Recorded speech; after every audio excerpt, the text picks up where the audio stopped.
शेरवा सावरिया तोहार बा अब दुखवा के दिन हारिले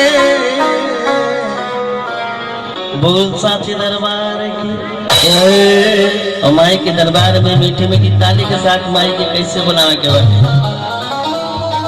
लड़का दुआरिया पे ठाड़ मार इधर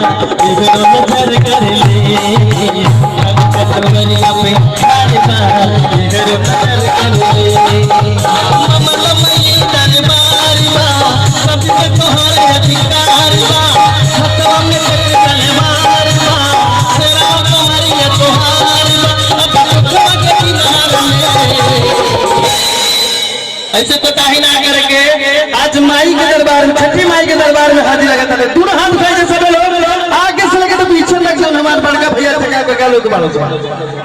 जिनके पास माँ का दिया हुआ हाथ दोनों हाथ उठा करके माता रानी के दरबार में हाजिर लगाएंगे। लड़का दुआरिया पे ठाड़ मार इधर नजर कर ले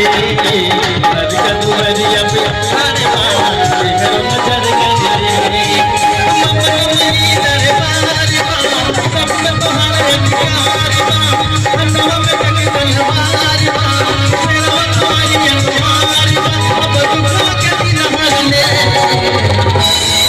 बोल दरबार लड़का दुआरिया पे ठाड़ मार इधर नजर कर ले लड़का दुआरिया पे ठाड़ मार इधर नजर कर ले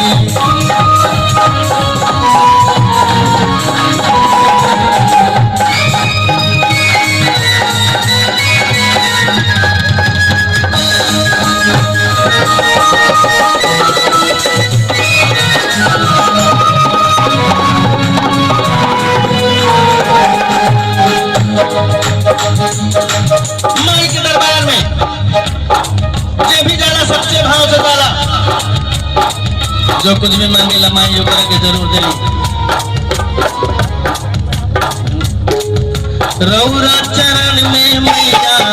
महिमा अपार बा खाली नहीं होके माई के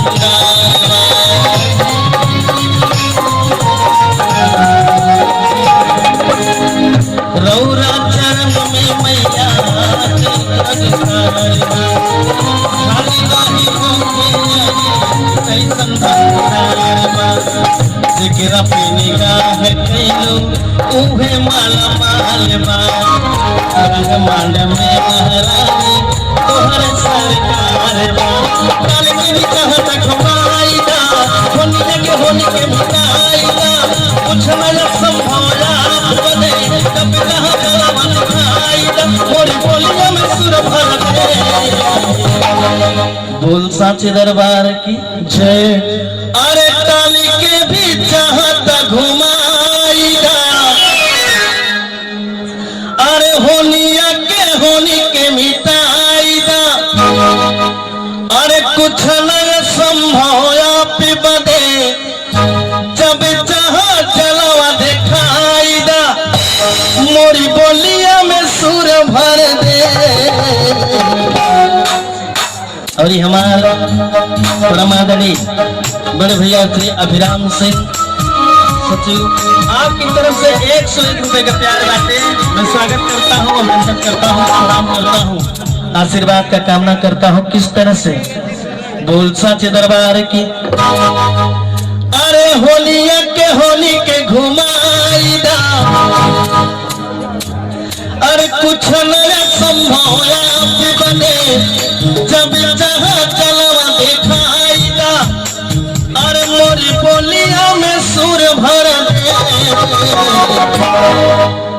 लड़का दुआरिया पे ठाड़ मार इधर नजर कर ले लड़का दुआरिया पे ठाड़ मार इधर नजर कर ले